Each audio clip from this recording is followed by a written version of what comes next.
Sebelum Anda duduk, bisa nggak disapa, lihat kiri kanan, katakan senang sekali lihat Anda di sini. Ya, silakan duduk Bapak Ibu. Haleluya. Pertama-tama saya mau ucapkan terima kasih buat Pastor Philip, Pastor Irene, Pastor Yo.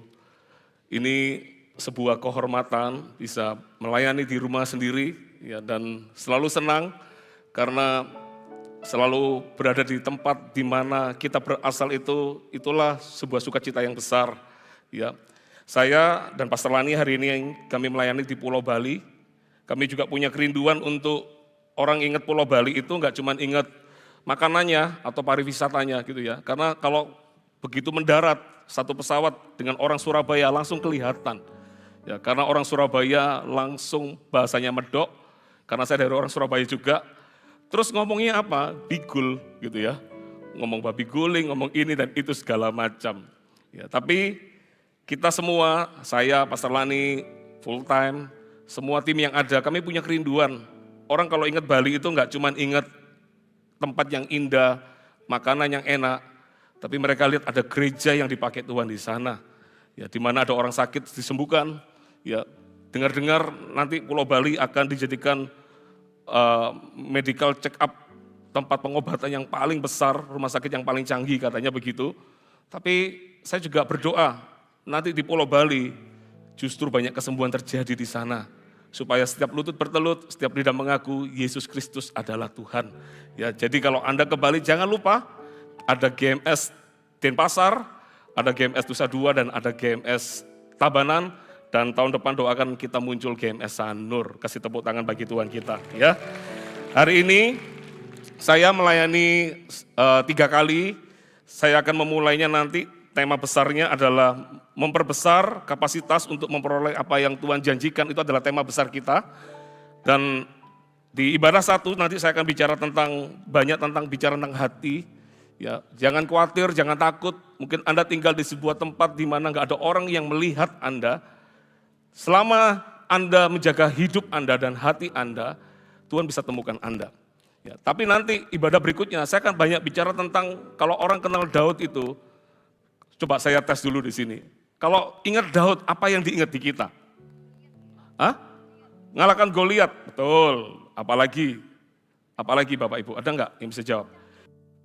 Main kecapi, betul. Sudah ya Bu, 2 kali cukup ya. Nanti diborong ibu semua. Tapi luar biasa. Ada lagi enggak di sini? Diurapi jadi raja. Kenapa diurapi jadi raja? Tadi yang jawab mana? Iya, kenapa diurapi jadi raja? Berkenan di hadapan Tuhan. Betul.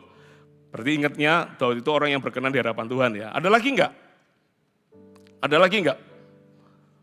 Kalau saya bilang Daud pandai bicara, pernah baca ayat itu enggak? Enggak ya. Tadi kan disebut main kecapi ya. Dia enggak cuma main kecapi. Saya bisa main gitar. Tapi kalau dibanding dengan teman-teman praise and worship, langsung skor saya from 0 to 10, itu langsung saya keluarnya cuma 3 mungkin ya. Karena saya hanya bisa mengiringi untuk diri saya sendiri. Kalau di overtone, saya cuma bisa nyanyi di overtone-nya. Tapi begitu saya yang diminta overtone, saya enggak bisa. Saya akan bertahan di kunci D aja. Saudara, Daud itu gak cuma bisa main kecapi, dia pandai main kecapi. Nah, nanti di ibadah kedua saya akan cerita tentang bagaimana dia bisa mengalahkan Goliat, apa relevansinya dengan kita sehari-hari, baik dalam pelayanan, pekerjaan, in everything we have, apapun yang kita punya, kita tahu bahwa semua itu bukan cuma sekedar instan. Nah, makanya saya kasih judul nanti, kemenangan itu bukan karena instan, ada proses yang dilewati itu. Ya, dan nanti ketiga terakhir adalah kemenangan itu datangnya dari Tuhan. Itu ada banyak cerita yang nanti akan saya bagikan di sana. Dan nanti ibadah sore dan malam itu akan dilayani oleh Pastor Lani. Jadi kalau Anda nggak kemana-mana, betul kata pemazmur, lebih baik 1 hari di pelataran Tuhan. Bukan 1 jam, 2 jam, ya, tapi 1 hari. Jangan sampai kita 2 jam di gereja, tapi selebihnya kita di mana-mana di sini gitu ya. Kita ganti 1 hari, mungkin apakah itu hari Sabat di 1 hari itu. Dia betul-betul mencari Tuhan, 7 kali sembahyang. Kita baru 5 kali sembahyang, dia 7 kali sembahyang. Ya, oke saya langsung aja, coba kita Buka langsung aja di 1 Samuel 16.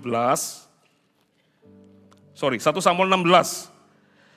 Siapa yang tahu tahun depan visi kita apa? Tahun depan, ada yang tahu nggak? The Year of Unity. Terus apa lagi?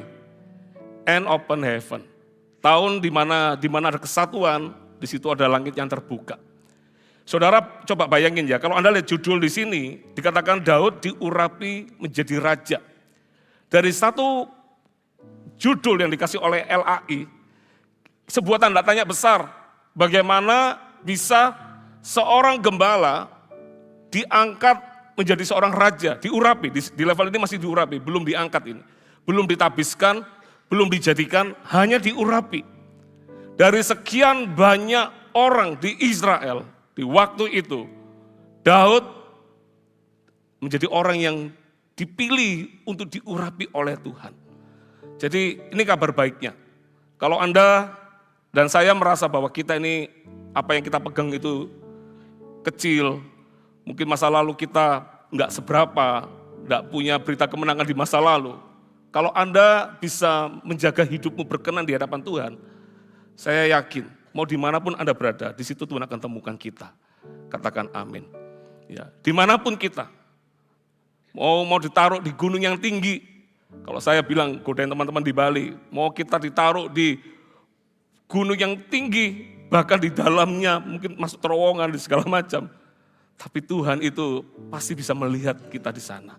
Nah, kita akan belajar itu pagi hari ini. Perhatikan, berfirmanlah Tuhan ayat pertama kepada Samuel, berapa lama lagi engkau berduka cita karena Saul? Bukankah ia telah kutolak sebagai raja atas Israel? Isilah tabung tandukmu dengan minyak dan pergilah. Aku mengutus engkau kepada Isai, orang Bethlehem itu. Sebab di antara anak-anaknya telah kupilih seorang raja bagiku. Luar biasa ya. Pemilihan, pemakaian, kepercayaan, semua itu datangnya dari Tuhan. Ya. Makanya kalau kadang orang berkata, mana bisa aku dipakai Tuhan? Anda mengulangi sejarah di perjanjian lama. Berapa banyak tokoh Alkitab di perjanjian lama juga seringkali berkata, bukan aku Tuhan, aku nggak bisa. Sebut aja Musa, orang yang gagap, betul ya. Gideon, orang penakut. Gideon itu dia nggak cuma penakut, dia kasih labelnya dia dari suku di mana sukunya pun nggak favorit. Sukunya pun bukan suku yang dominan. Ditambah lagi dia adalah anak terakhir. Mungkin nggak ada bedanya dengan Daud. Ya, tapi bedanya Daud beda sekali dengan yang namanya Gideon maupun Musa. Daud gak banyak memberikan argue sama Tuhan.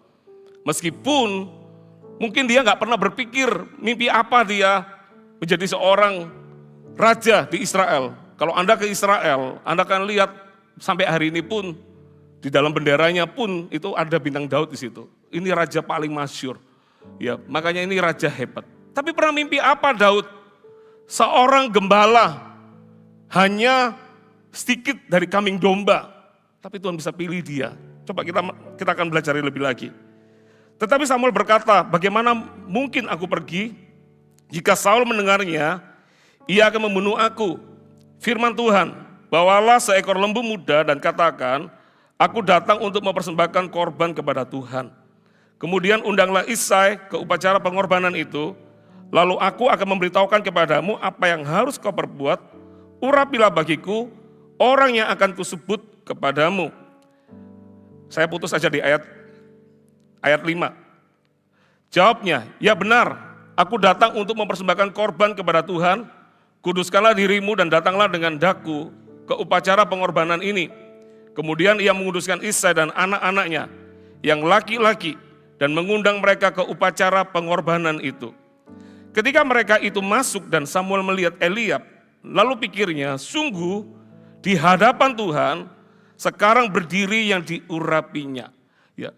Untuk menggantikan seorang bernama Saul, seorang yang tingginya di atas rata-rata orang di zaman itu, pastilah Samuel pun bisa tertipu.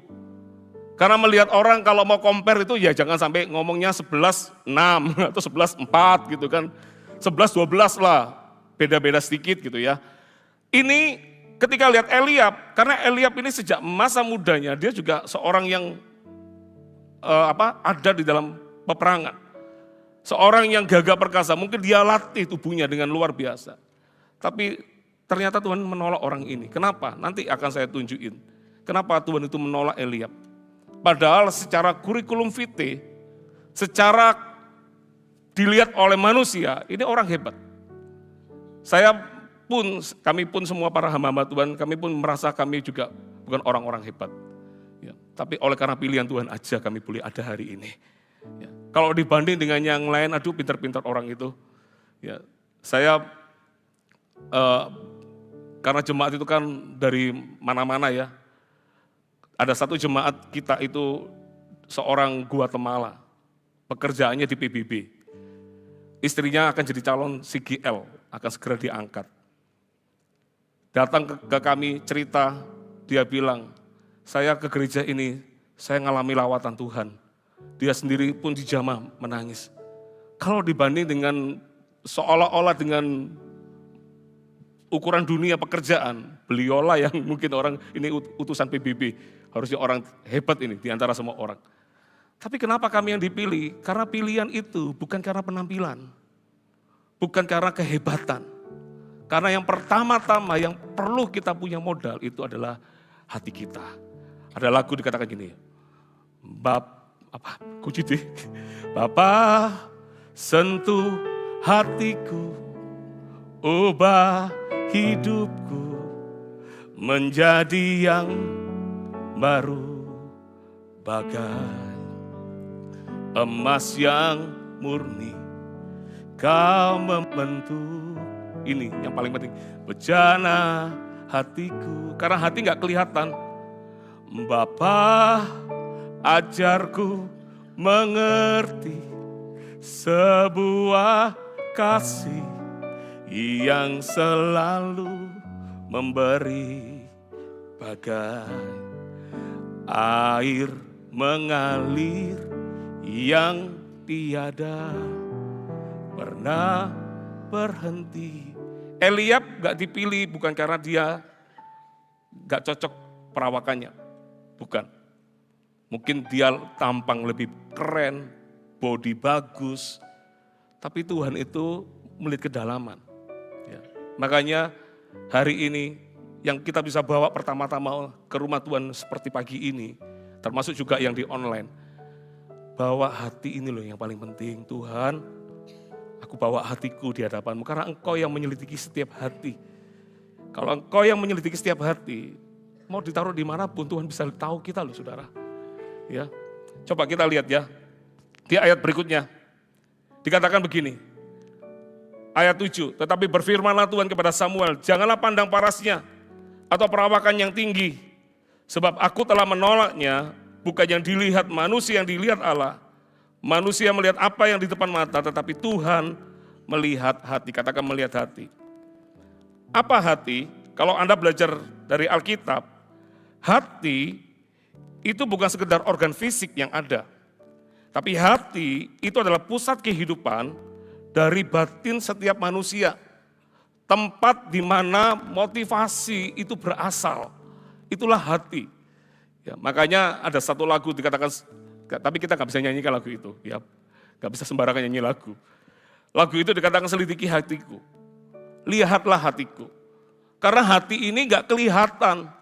Dari hati bisa timbul pikiran jahat. Dari hati bisa untuk kemuliaan nama Tuhan. Tapi dari hati yang sama bisa menimbulkan promosi kehidupan. Tapi dari hati yang sama bisa menimbulkan kehancuran. Hati itu tidak kelihatan. Karena hati itu adalah tempat di mana perasaan, kemauan, dan motivasi rohani berasal. Amsal 4 ayat 23 dikatakan, jagalah hatimu dengan segala kewaspadaan, karena dari situlah terpancar kehidupan. Hati itu adalah pusat rohani dan emosi, di mana itu Tuhan akan bisa menilainya. Ya. Bapa, sentuh hatiku. Mungkin kita bisa senyum sama orang, shalom, tapi hatinya marah. Senyumnya itu jadi kamuflase kan. Mungkin kita bisa menyapa orang, hai, shalom. Tapi mikir, ini baju kayaknya orang ini gak ganti dari minggu lalu. Orang itu kan nggak pernah tahu apa yang ada di dalam. Makanya kenapa ada orang berkata, kenapa si A yang dipilih, kenapa kok nggak aku yang dipilih? Jangan-jangan hati kita nggak siap di situ. Karena ingat, pemakaian, promosi, kepercayaan, itu datangnya dari Tuhan. Nggak ada satupun yang dilewatkan oleh Tuhan, semua itu karena Tuhan. Ya, dan Tuhan itu selalu senang lihat hati kita. Pertanyaannya sederhana, kenapa Tuhan memilih Daud? Coba kita lihat dulu ya, dari ayat 8, saya selesaikan dulu ayat 8 dikatakan, lalu Isai memanggil Abinadab dan menyuruhnya lewat di depan Samuel, tetapi Samuel berkata, orang ini pun tidak dipilih Tuhan.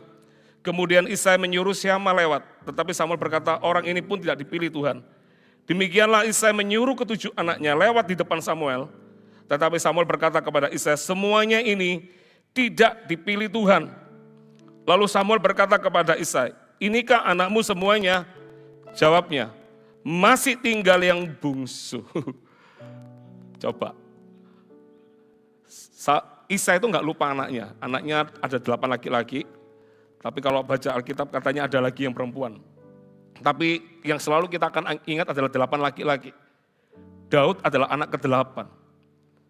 Kenapa papanya nggak panggil Daud?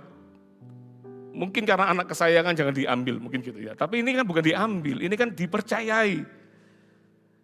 Apakah mungkin seorang Isai adalah seorang yang mungkin dia tidak yakin bahwa Daud itu bisa? Ya, ini kabar baik buat kita semua. Kalau Anda merasa bahwa Anda bukan siapa-siapa, Anda adalah orang-orang mungkin dunia tidak melihat Anda mungkin nggak bisa masuk dalam Hall of Fame gitu. Tapi ini kabar baik. Cukup punya hati yang berkenan. Ini papanya pun aja bukan lupa sih, tapi papanya mungkin underestimate dengan Daud ini. Tapi dikatakan begini, masih ada tinggal si bungsu. Kata Samuel kepada Isai, suruhlah memanggil dia, sebab kita tidak akan duduk makan sebelum ia datang kemari. Kemudian disuruhnya lah menjemput dia. Ia kemerah-merahan, matanya indah dan parasnya elok. Lalu Tuhan berfirman, bangkitlah, urapilah dia, sebab inilah dia. Ada 5 poin yang saya ingin bagikan. Apa yang dimiliki Daud sehingga dia itu bisa berkenan di hadapan Tuhan. Yang pertama, Anda bisa foto atau catat whatever. Yang pertama yang dimiliki Daud adalah senantiasa mengingini Tuhan lebih dari apapun dan mengutamakan Tuhan dalam segala jalannya. Orang ini adalah orang yang dekat dengan Tuhan. Ya, penulis kitab Mazmur paling terbanyak, saya mau tanya di sini, Mazmur itu berapa pasal sih? Ada yang masih ingat gak Mazmur berapa pasal? Berapa? 150. Daud, kalau Anda pelajari, dia menurut tafsirannya, dia menulis 73 Mazmur. Sebagian besar Mazmur ditulis seorang bernama Daud. Dan kalau Anda lihat di Mazmur 63, coba kita lihat Mazmur 63, dikatakan kerinduan kepada Allah. Mazmur Daud, ketika ia ada di padang gurun Yehuda. Ayat 2 dikatakan, ya Allah, engkaulah Allahku, aku mencari engkau. Sampai dibuatkan lagu sama GMS Live. Ya. Ini adalah pemazmur Daud yang buat. Dikatakan begini, jiwaku haus kepadamu, tubuhku rindu kepadamu. Dia nggak cuma punya jiwa, ada orang banyak keinginannya, aku ingin ketemu dengan Tuhan. Mungkin kalau Anda pulang ibadah, tergerak dorongan, ada jiwa yang rindu. Aku haus akan Tuhan, tapi seringkali nggak diimbangi dengan tubuh. Ya, mengerti maksud saya? Ujungnya apa? Tuhan capek di tempat tidur, sudah ya Tuhan mau tidur. Katanya rindu. Orang rindu itu nggak cuma jiwa, nggak cuma punya keinginan di dalam jiwanya, tapi ada perbuatan yang diwujudkan melalui tubuhnya. Mungkin dia berkata, pakai lagunya ini aja deh. Ya Allah, engkaulah rinduku. Ini ciptanya rindu ya, betul ya? Bukan ya? Jiwaku haus kepadamu. Apa? Seperti tanah kering, tiada berair. Berhenti di sana dulu. Pernah lihat tanah yang kering, tandus? Pernah lihat tanah? Seperti apa? Ya, sekarang sih orang jarang tambal ban ya, karena bannya sekarang cubles. Tapi zaman dulu kan orang bannya itu kan bukan cubles. Sering kita jadi langganan tukang tambal ban.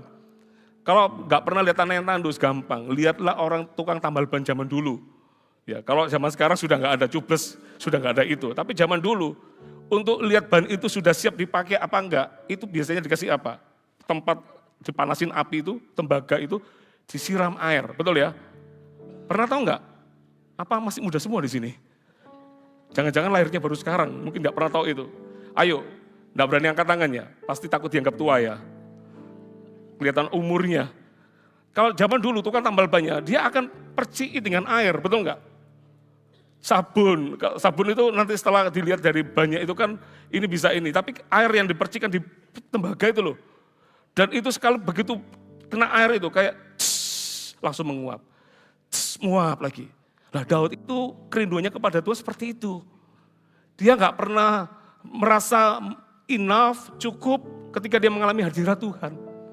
Ada orang mengalami hadirat Tuhan, baru air mata baru keluar satu tetes, sudah berhenti. Tiba-tiba masih ingat, oh iya mau makan nasi rawon. Kok cepat sekali berubahnya gitu loh. Lah Daud itu adalah gambaran orang yang mencari Tuhan. Why? Dia mencari Tuhan. Karena dia tahu dia nggak mungkin bisa hidup tanpa Tuhan di dalamnya. Makanya kelebihan Daud adalah dia bisa main kecapi. Dia dalam kecapinya itu lagi menunggu kambing domba yang Tuhan Bapaknya yang percayakan. Dia mulai menaikkan pujian di hadapan Tuhan. Kenapa Yosua dipilih menjadi menggantikan Musa? Apa hebatnya Yosua menggantikan Musa? Musa itu perlambangan tentang Taurat Tuhan. Makanya Musa itu nggak boleh ada mayatnya, bahaya bisa disembah. Kenapa Yosua yang dipilih? Apa Yosua lebih hebat dari Musa? No. Kalau Anda lihat ketika Musa 40 hari bersama Tuhan, Yosua itu nggak masuk di dalamnya loh. Dia ada di pinggirannya, di bawahnya, pokoknya dia nggak dekat situ, bahaya, dia bisa mati. Dia di situ, dia stay di situ. Bayangin, Musa enak ketemu dengan Tuhan, dia nggak ketemu. Tapi saya tahu ini orang setia. Dia pun mungkin meskipun dia nggak berjumpa langsung, tapi dia juga merasakan hadiratnya dan dia nggak mau tinggalkan hadirat Tuhan dalam hidupnya. Sederhana kalau mau dipakai Tuhan. Cukup ingini Tuhan lebih dari apapun. Saya mau tanya dulu, siapa yang ingin mengalami open heaven tahun depan? Oh hanya 500 orang. Siapa yang tidak mau terima open heaven? Tidak ada yang angkat tangan.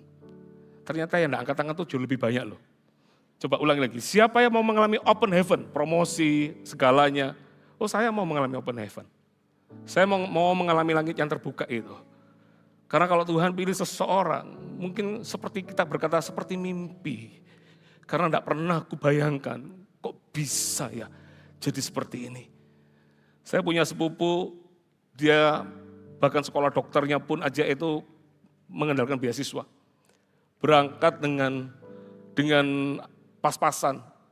Kayak kalau dengar ceritanya itu ternyata mereka saling bergotong royong di dalam satu kos-kosan itu karena sama-sama nggak punya uang. Jadi mereka saling bergotong royong untuk saling mensupport satu sama lain. Hari ini dia menjadi seorang dokter di sebuah kota yang jauh dari kita. Tetap di Indonesia. Gara-garanya dia menjadi viral itu gara-gara sederhana. Jadi di tempat itu banyak pendoa-pendoa yang selalu mendoakan orang kalau sakit. Jadi pendoa itu laku keras di sana. Nah, suatu hari ada pendoa yang sakit. Pendoanya itu datang ke sepupu kami dan ditanganin karena dia medis, dia ditangani. Langsung dari situ pendoa itu bercerita ke semua orang. Kalau sakit, bawa ke dokter sepupu kita ini. Sampai ada orang lumpuh yang nggak makan seminggu, bawa ke dokter ini. Dokter itu berkata, saya nggak bisa kalau menyembuhkan secara mukjizatnya. Saya ini medis. Ini harus diinfus, dia bilang begitu. Anda tahu, sederhana. Hari ini dia nggak cuma jadi dokter, dia punya pengusaha apotek. Banyak apoteknya di beberapa kota itu. Pak Victor pasti tahu kotanya. Dia tinggal di kota itu, di pulau itu, dan itu jadi terkenal. Padahal saya kenal dia dari sejak masa mudanya. Anda tahu siapa dia? Rajin ke gereja, rajin ikut connect group.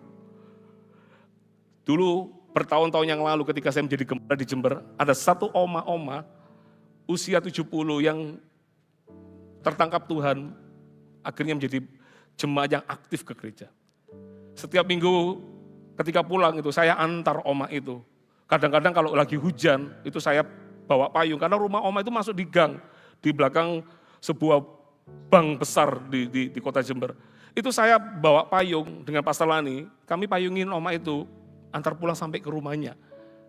Terus setelah kami pindah ke Sidoarjo, kita tuh lupa siapa ya dulu yang saya pasrai. Ternyata baru ingat sepupu kita tuh cerita bahwa dialah yang dipasrai di waktu itu untuk dia yang menggantikan posisi kita. Jadi kalau oma itu datang, sepupu saya itu yang antar oma itu sampai ke rumahnya. Mamanya sendiri pun protes, itu mama, itu omanya orang, maknya orang, kenapa kamu antar sampai ke rumahnya? Tapi Tuhan tidak pernah lupa akan setiap apa yang kita kerjakan di dalam nama Tuhan, saudara. Anda mau dipromosi, sederhana. Mulai satu kata ini, ingini Tuhan lebih dari apapun. Dan ini yang paling penting. Dikatakan begini, mengutamakan Tuhan dalam segala jalannya. Coba kita buka Kisah Para Rasul pasal 13 ayat 22. Dikatakan begini, telah kutemukan Daud bin Isai. Perhatikan ya kata pertamanya, seorang yang berkenan di hatiku. Apa yang membuat Tuhan itu berkenan? Kenapa di surga banyak malaikat pujian? Kenapa di surga banyak melodi-melodi yang indah? Tuhan itu suka pujian. Ya, tapi yang penting bukan pujian karena bagusnya suara kita, tapi adalah sebuah kerinduan seperti Daud tadi dikatakan, jiwaku haus, tubuhku rindu seperti tanah kering yang tiada berair. Aku rindu akan Engkau. Kalau Anda adalah orang yang pribadinya mencari Tuhan, Anda tidak perlu khawatir tahun depan orang bilang tahun enggak, pastilah ini itulah. Tapi selama ada Tuhan di hidup kita, Tuhan bisa angkat kita, saudara. Yang percaya kasih tepuk tangan bagi Tuhan kita. Yang kedua, apa yang membuat Tuhan memilih Daud yang kedua? Karena Daud memiliki hati yang taat dan tunduk kepada kehendak Allah. Coba kita buka tadi Kisah Para Rasul pasal 13 tadi, di ayat 22. Dikatakan telah kutemukan Daud bin Isai seorang yang berkenan di hatiku. Perhatikan ya. Dan yang akan melakukan segala kehendakku. Wih, luar biasa ya. Ini kata-kata Tuhan buat Daud loh. Ini luar biasa. Banyak orang memuji dirinya, jadinya enggak tahan uji. Kalau ada orang berkata, saya ini loh setia, jangan percaya. Biarkan orang lain yang memuji. Ini bukan manusia memuji, Tuhan yang memuji Daud. Seorang yang akan melakukan segala perintahku. Saya punya 3 anak, tidak ada yang dibedakan. Mau anak perempuan, mau anak laki, tidak ada yang dibedakan. Saya punya 2 anak perempuan, 1 anak laki. Semua dicinta Tuhan, semua disayangi, semua dikasihi. Tapi sometimes orang tua itu kadang ada memberikan kepercayaan lebih kepada anaknya, bukan karena mau pilih kasih. Kalau Anda tanya, diselidiki, apa yang membuat dia dipilih di antara yang lain? Jangan-jangan dia menjadi orang yang, bahkan Tuhan pun pernah kasih perumpamaan. Ada anak, kakak dan adik, yang kakak dikatakan, nak, pergilah nak, lakukan ini. Anak pertama berkata, tidak Bapak. Terus anak kedua, Tuhan berkata, nak, lakukan ini nak. Anak kedua berkata, tidak Bapak. Tapi pada akhirnya dia melakukan apa yang diminta. Menurut Anda, mana yang paling terbaik dari anak ini? Halo? Mana? Hah? Yang melakukan. Berarti yang B ya, betul ya? Anak yang terakhir ya, betul ya? Siapa yang setuju anak yang terakhir, yang terbaik? Ayo lah, gak usah takut lah, ayo. Angkat tangan lah, kasih semangat sedikit. Yang berkata, anak kedua, anak yang terbaik, angkat tangan. Menurut saya yang terbaik itu bukan anak kedua. Kalau ada anak ketiga. Apa anak ketiga? Yang diminta, tapi dia langsung melakukan. Paham maksud saya?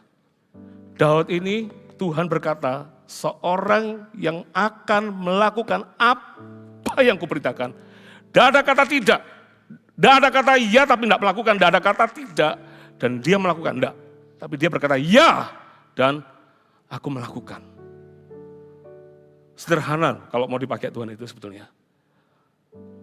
Mungkin Anda pingin, Tuhan kapan ya aku bisa dibawa lebih lagi. Tuhan mungkin ngomong sama hati Anda, lepaskan pengampunan. Gak bisa Tuhan, gak kuat Tuhan untuk pengampunan. Kalau kita adalah pribadi yang selalu berkata, selalu argue, selalu menolak apa yang dikatakan, bagaimana Tuhan bisa memakai kita? Saya kasih contoh, 1 Samuel 23:2 dikatakan, lalu Daud bertanya kepada Tuhan, apakah aku akan pergi mengalahkan orang Filistin itu? Dan Tuhan berfirman kepada Daud, pergilah, kalahkan orang Filistin itu dan selamatkan Kehila. Daud, perhatikan ya, tidak bertindak tanpa doa dan petunjuk Tuhan. Saya ngomong begini bukan dia berarti perfect, dia lakukan itu semuanya, enggak juga sebetulnya. Ya, sometimes dia tidak mendengar suara Tuhan sampai-sampai untuk dia menghindari Saul. Dia perlu menyeberang ke tempatnya orang Filistin. Saya dulu bertanya, kenapa Daud pindah ke tempatnya orang Filistin? Apa Tuhan tidak ngomong sama Daud? Daud itu kan musuhnya orang Israel, kenapa kamu harus ke Filistin? Tapi mungkin apakah dia nggak mendengar suara Tuhan di waktu itu? Dia mungkin cari tempat aman langsung aja, karena di Filistin pasti Saul akan cari dia. Tapi saudara dengar kata-kata ini. Tapi kalau Anda melihat dalam kehidupan Daud, orang ini dia selalu bertanya sama Tuhan, Tuhan apa yang harus kulakukan? Kadang-kadang kita itu kebalikan, kita melakukan dulu, baru ketika bahasa Ibraninya kecentok. What is kecentok? Baru begitu nabrak, langsung berkata, kenapa Tuhan kok begini loh? Kamu yang pilih jalan duluan. Saya ngomong begini enggak perlu ribet ya, tiba-tiba Anda mau ke mall nanti beli sepatu, Tuhan warna merah atau warna hitam? Itu pertanyaan paling sulit untuk suami, saudara. Ya. Mau merah atau hitam? Biasanya kita jawab itu selalu salah, saudara.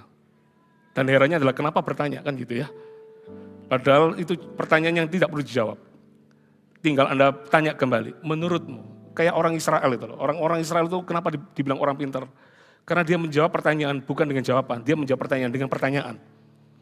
Ketika Tuhan diuji, Tuhan tidak langsung jawab dengan jawabannya, tapi dibalas dengan pertanyaan. Itu level tinggi, saudara.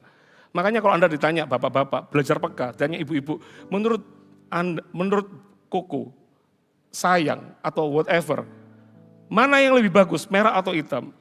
Kasih pertanyaan kembali. Menurutmu mana yang terbaik? Nanti kalau dia bilang warna ini, terus Anda mungkin dalam hatimu tidak cocok gitu ya. Kalau Anda ingin pulang cepat, langsung aja berkata, ya bagus juga itu. Ini bukan tentang dosa dan tidak sebetulnya. Supaya cepat pulang dan cepat makan. Yang tidak ngerti ya sudah nggak usah tersenyum ya, berarti belum menikah. Tapi Daud itu pribadinya selalu bertanya sama Tuhan, saudara. Dia tanya sama Tuhan, Tuhan, nanti dalam peperangan musuhnya sama. Tuhan yang pertama Tuhan berkata, maju Daud, serang mereka. Terus dalam situasi yang sama, kan harusnya kan sudah punya pengalaman. Wah ini harus diserang lagi nih, pasti menang lagi, double combo ini. Tapi di posisi itu pun dia masih tanya sama Tuhan, Tuhan yang kali ini maju atau enggak? Dan Tuhan berkata, enggak Daud, yang kali ini kamu enggak usah maju, kamu mengitari aja, lihat aja, nanti begitu ada tandanya baru kamu serang. Dia lakukan persis yang Tuhan minta. Makanya kalau Anda punya pribadi yang selalu taat dan tunduk kepada kehendak Allah, Anda enggak usah khawatir. Tuhan akan cari Anda. Ayo belajar GR sedikit. Pastor Philip selalu ajari kita, GR yang baik ya. Bilang, jangan-jangan kamu yang dipilih loh ya. Ini kenapa sih gak ada yang berani ngomong? Jangan-jangan kita yang dipilih. Atau mungkin kita gak berani nunjuk karena mungkin hati kita gak siap di situ. Kita tahu masih banyak sampah yang harus dibersihkan di sini. Bilang dalam dirimu, jangan-jangan kamu yang dipilih. Asal hatimu benar. Amin. Amin. Yang ketiga, perhatikan yang ketiga. Apa yang membuat Daud dilihat oleh Tuhan? Yang ketiga, seorang Daud adalah seorang yang tidak sombong ketika dipromosikan. Dan ini loh yang luar biasa, tetap sabar menantikan janji Tuhan digenapi. Banyak pertanyaan di pagi hari. Berapa tahun Daud menunggu jawaban doanya? Sebetulnya dia nggak berdoa untuk itu sih. Apakah dia berdoa saya juga nggak tahu. Tapi yang pasti Tuhan urapi dia. Nah, pertanyaannya gini, berapa tahun ketika Tuhan urapi Daud sampai menjadi raja, berapa tahun? Berapa tahun, ada yang bisa jawab nggak? Berapa tahun? 7. Masih kurang sedikit banyak. Ada yang tahu nggak? Berapa tahun? 15 tahun. 15 tahun itu bukan waktu yang pendek loh. Coba ya, saya tunjukkan ayatnya ya. 1 Samuel 16 ayat 18 sampai 23. 1 Samuel 16 ayat 18 sampai ayat 23. Lalu jawab salah seorang hamba itu katanya, sesungguhnya aku telah melihat salah seorang anak laki-laki Isai, orang Bethlehem itu, yang pandai main kecapi, ia seorang pahlawan yang gagah perkasa, seorang prajurit yang pandai bicara, elok perawakannya, dan Tuhan menyertai dia. Ayat 19 perhatikan, kemudian Saul mengirim suruhan kepada Isai dengan pesan, suruhlah kepadaku anakmu Daud yang ada pada kambing domba itu. Lalu Isai mengambil seekor keledai yang dimuati roti, sekirbat anggur dan seekor anak kambing. Maka dikirimkannya lah itu kepada Saul dengan perantaran Daud anaknya. Demikianlah Daud sampai kepada Saul dan menjadi pelayannya. Saul sangat mengasihinya dan ia menjadi pembawa senjatanya. Ini adalah pasal 16 ayat 14. Padahal kalau kita baca di ayat pertama, itu Daud diurapi jadi raja. Diurapi jadi raja pun tidak membuat Daud itu berubah. Kadang ada banyak orang itu kenapa nggak bisa dipakai besar. Saya sadari karena belum apa-apa dia sudah sombong. Belum apa-apa langsung Anda nggak tahu saya ya. Wah ini berarti dia kena penyakit lupa nama. Ya. Kadang kan orang Anda nggak memandang saya. Gitu. Siapa kita ini? Kita loh bukan siapa-siapa. Ya, kita bukan siapa-siapa. Saya kadang-kadang kan kalau gembala itu kan ketemu orang itu kan harus senyum ya. Bukan senyum dipaksa, tapi memang harus senyum. Karena kita tuh display, kita tuh bisa dilihat. Ya, kadang-kadang di pesawat disapa orang shalom, shalom. Kalau sudah shalom itu pasti tahu ini pasti jemaat gitu ya. Tapi saya juga pernah disapa orang, senyum-senyum, terakhir tiba-tiba, masih ingat saya enggak? Dulu kita pernah ketemu di Banyuwangi. Siapa ya ujung-ujungnya? Bapak punya berapa ratus ribu Pak saya pinjam? Waduh gitu ya ternyata ya. Tapi saya banyak sekali ketemu orang. Pastor kenalkan saya jemaat. Saya tanya jemaat dari mana? Rooftop. Wah ini ya jemaat bersama ya. Dari rooftop jadi pramugarinya di pesawat itu. Pastor ketemu ini. Ketemu di mana-mana orang. Tapi kita sadar diri. Kita ini nothing bukan siapa-siapa. Daud itu bisa menjaga hatinya di situ. Kepercayaan sudah diberikan. Yang urapi adalah nabi hebat namanya Samuel. Bayangin Samuel datang, para tua-tua takut. Itu respect sama Samuel. Nah Samuel mengurapi Daud jadi raja. Apa enggak di hari itu Daud bisa berubah. Langsung jalannya jadi beda. Biasanya jalannya begini jadi begini. Bahaya bisa kena kejatuhan air hujan. Tiba-tiba dia bisa menjadi orang yang sombong. Enggak loh. Dan di ayat yang kita baru baca. Habis diurapi jadi raja, dia jadi pemain kecapi. Jadi pembawa senjatanya Saul. 15 tahun dia menunggu dengan sabar. Sabar itu siapa bilang? Sabar itu suwe. Saya senang loh kalau khotbah di Surabaya, keluar semua bahasa ajaibnya. Sabar itu suwe, sulit. Kadang orang untuk menantikan sesuatu itu gak sabar. Ada sebuah percobaan. 10 anak. Pastor Yo mungkin pernah ceritakan ini kalau saya gak salah. Dikasih tantangan. Dikasih permen di depan. Siapa yang makan permen, menjilat permennya di waktu yang tidak ditentukan. Itu dianggap gagal. Tapi siapa yang menjilat permen, atau saya lupa ceritanya, pokoknya itu permen itu ada di depan mereka. Tantangannya adalah mereka nggak boleh menjilat permen itu. Namanya anak-anak, pasti ingin dijilat ya. Dan ternyata ada 5 orang yang menjilat permen itu. Dan 5 tidak menjilatnya. Mau tahu hasil akhirnya? dari survei percobaan yang dilakukan itu, yang berhasil pada kemudian hari adalah 5 anak yang tidak menjilat permen itu, saudara. Ternyata bisa menguasai diri itu penting dalam hidup kita. Sabar. Coba bilang kiri kanan, sabar. Ya, sabar itu subur. Karena ujungnya nanti akan dipakai Tuhan. Ya, orang sabar itu dikatakan melebihi pahlawan. Orang sabar itu meskipun nggak dilihat di awal, tapi ujungnya tiba-tiba, loh kok kamu yang dipilih? Ya karena dia bisa menguasai dirinya. Amin. Yang keempat, Anda masih bersama dengan saya? Ya, ini khotbah pagi hari, hawa dingin, ini bahaya ya. Saya harus atur tempo saya 3 kali khotbah, jadi saya pelan-pelan dulu. Nanti terakhir saya akan gaspol, saudara ya. Jadi, Anda diberkati enggak? Yang ketiga,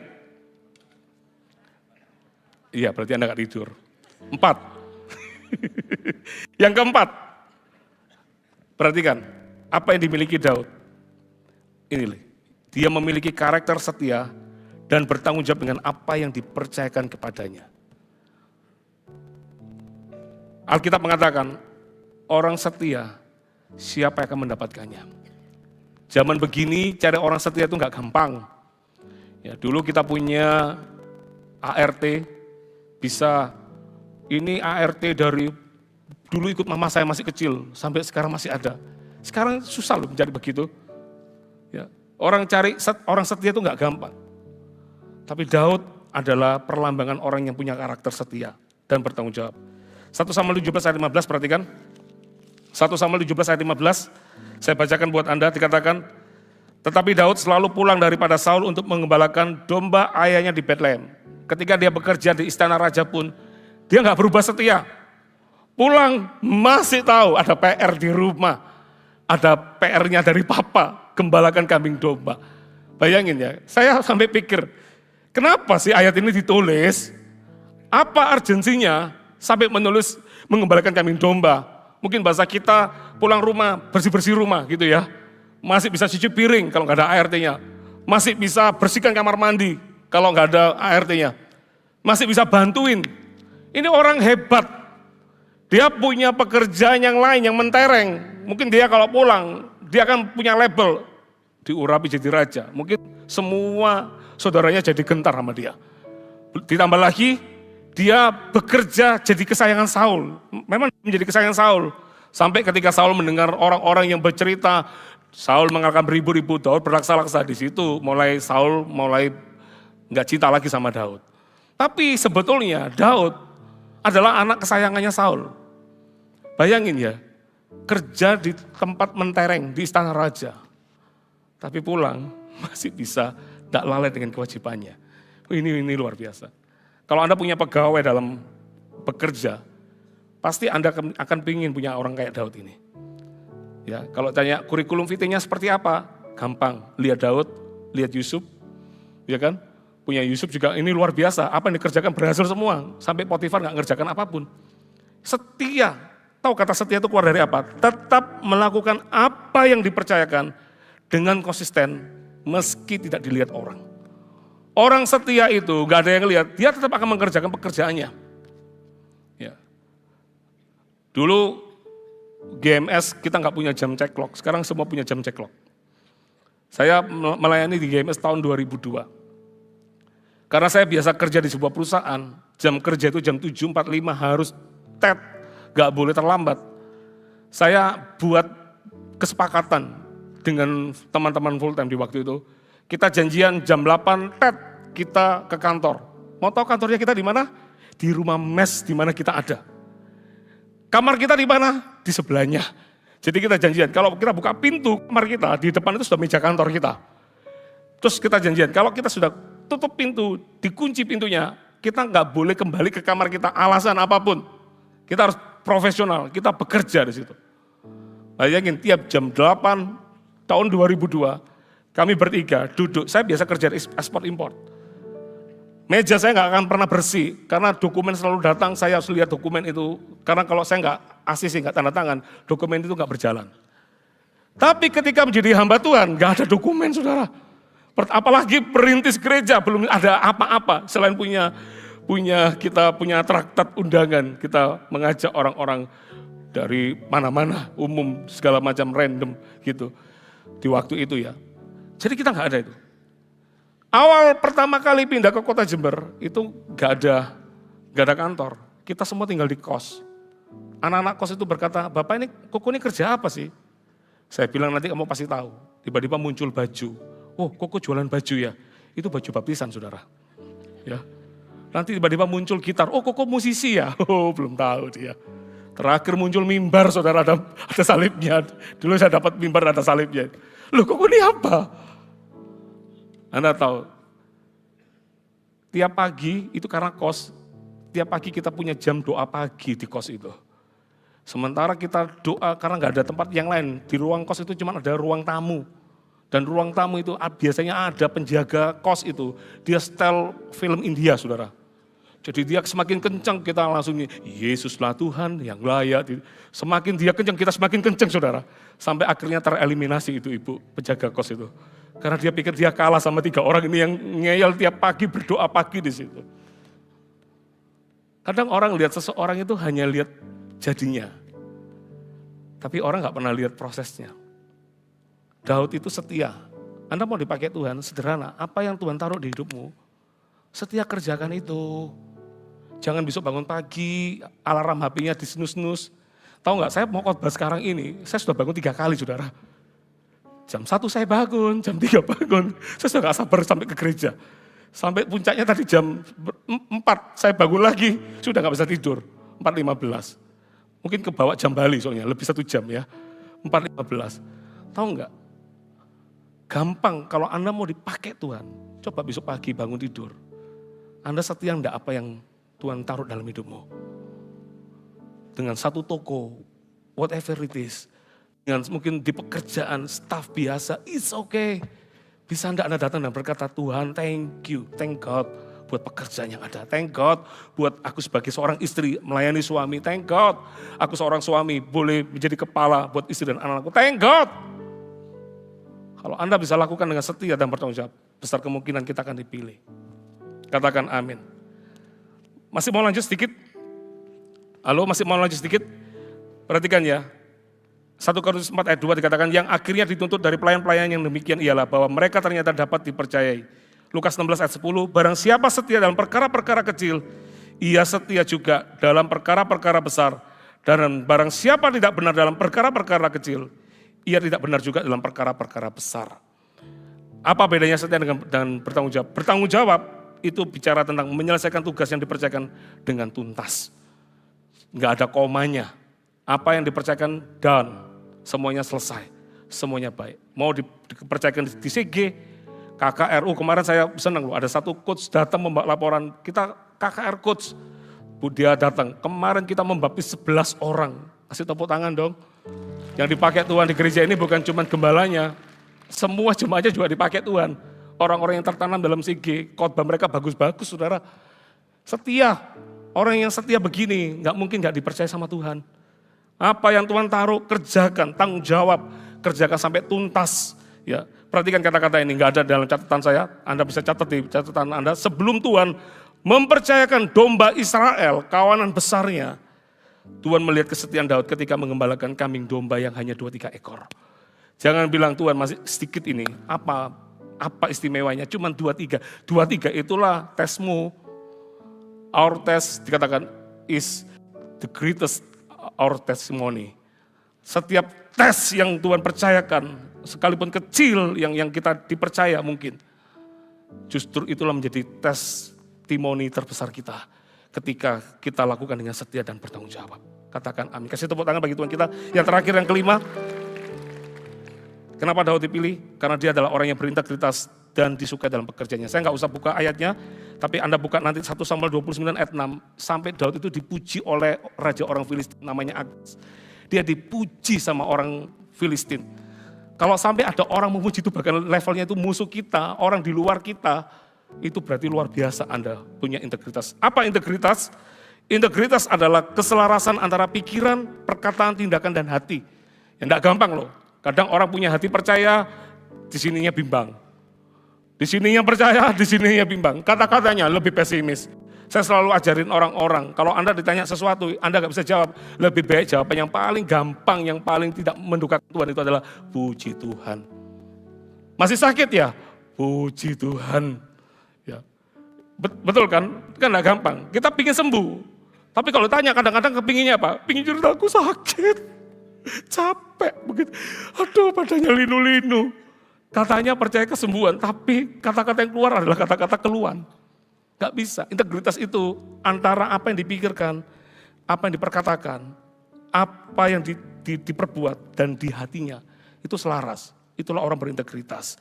Amsal 11 ayat 20 dikatakan orang yang serong hatinya adalah kekejian bagi Tuhan, tetapi orang yang tak bercela jalannya dikenannya. Ada satu cerita seorang bernama Christopher L. Junior, seorang tukang pipa ledeng. Suatu hari dia dapat telepon dari seseorang, teleponnya adalah berkata, bisa enggak Anda kerjakan pipa ledeng di rumah saya yang rusak? Si penelepon enggak menyebutkan namanya dan dia enggak menyebutkan siapa dia. Tapi Christopher ini luar biasa.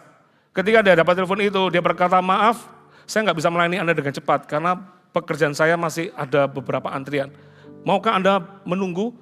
Si orang yang telepon itu berkata, iya nggak apa-apa saya tunggu. Oke, sepakatlah mereka, saya lupa antara 3 atau berapa hari.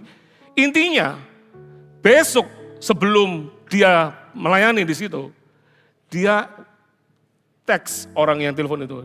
Dia telepon begini, dia kasih tahu bahwa, terima kasih buat kesediaannya menunggu untuk saya bisa menangani pipa ledeng Anda. Wah kaget ini orang, bagus banget. Kerja pipa ledeng aja bisa begitu. Singkat cerita dia datang perbaiki pipa ledeng itu dan dia pulang. Setelah dia pulang, besoknya dia teks lagi, apakah ada masalah dengan pipa ledengnya? Seminggu lagi dia teks lagi, apakah ada masalah dengan pipa ledengnya? Anda tahu orang yang dilayani ini senang sekali lihat orang ini kerja pipa ledeng. Dia dipilih itu bukan karena pipa ledengnya, tapi karena excellent dan pekerjaannya. Anda tahu ketika ditanya, suatu hari akhirnya si orang yang diperbaiki rumahnya ini, dia berkata, mau enggak kamu mampir ke perusahaan saya? Datanglah dia, pergi ke perusahaan itu. Anda tahu itu adalah perusahaan pemilik mobil yang terkenal di Jerman. Saya nggak bisa sebutkan merek kan, tapi semua pasti tahu lah ya, mobil di Jerman. Ternyata dia adalah pemiliknya. Dan apa yang terjadi? Si pemilik ini, dia berkata, mau enggak kamu menjadi general manager? Tahu jabatannya mentereng. Dia menjadi General Manager Customer Satisfaction and Public Relation. Jadi untuk kepuasan konsumen yang ada, ini diangkatlah dia. Apa hubungannya pipa ledeng dengan menangani penjualan mobil konsumen yang ada yang beli? Di level tertentu, kenapa orang bisa gila merek? Dia bisa kalau tidur di sebuah hotel, dia suka di hotel itu, gak pernah berpindah. Kalau Anda mau tanya apa, selain fasilitas, tapi pasti orang-orangnya, melayaninya. Beda ya kalau Anda datang ke bintang 1 mau selamat, gimana mau selamat? Buka pintu gak ada yang bukain, Anda komplain, kenapa gak ada yang bukain? Bayarnya murah, iya kan? Apalagi kalau gak ada bintang, lebih lagi. Ada bercak-bercak dan segala macam. Tapi kalau sudah di bintang 5, Anda kan pasti masuk di situ, Anda kan puas. Yang kita gak suka di bintang 5 cuma 1, apa? Harganya. Ya. Tapi kalau harganya pas itu kita selalu akan senang ke situ kan gitu. Kita nggak suka harganya. Apa yang membuat orang sampai ke situ? Anda akan diantar pasti sepanjang diantar itu. Anda akan ceritain hotel kami ini memiliki beberapa kamar. Dan dia jelaskan dengan sangat detail. Anda bertanya apa? Dilayani. Anda minta apa? Langsung segera dilayani dengan baik. Nah ternyata pemilik mobil ini ngelihat. Ini orang tuh pipa ledeng aja bisa disayang begitu. Apalagi orangnya. Anda mau dipercaya Tuhan, harta rohani, promosi yang dari Tuhan, gampang. Setia dengan apa yang Tuhan taruh dalam hidupmu. Kerjakan dengan tanggung jawab, kerjakan dengan integritas. Nanti ada masanya Tuhan akan pilih kita. Yang percaya kasih tepuk tangan bagi Tuhan kita. Mari kita bagi berdiri.